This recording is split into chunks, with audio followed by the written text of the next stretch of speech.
इसके बाद जो अगला रीजन आता है वो है हमारे देश की पुलिस, क्योंकि जज और वकील सब कुछ अकेले ही नहीं कर सकते हैं। बहुत ज्यादा रोल इसमें होता है हमारे देश की पुलिस का। हमारे देश में 35% से ज्यादा केसेस इसलिए पेंडिंग है कि हमारे देश की पुलिस जो है वो एक्यूज्ड को पकड़ के कोर्ट में पेश ही नहीं किया हुआ है।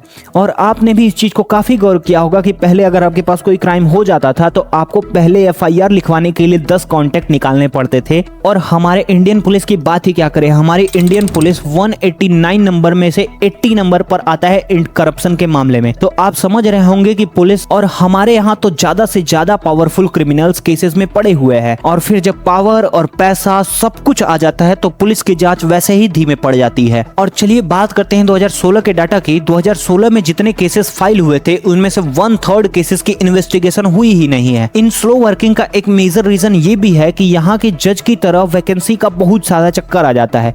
अब हमारे देश में 28 लाख पोजीशन है पुलिस के और अराउंड 30% पोस्ट वैकेंट है। 2017 का ये डाटा है, क्योंकि इसके बाद अभी तक कोई डाटा आया नहीं है। इस डाटा का मतलब है कि 10 लाख लोगों पर भारत में सिर्फ 144 पुलिस है और UN के रिक्वायरमेंट से और भी ज्यादा कम है। और इसीलिए हमारी जो पुलिस है वो बहुत ज्यादा ओवर टाइम करती है। 14-14 घंटे काम, 12-12 घंटे काम वो करती है।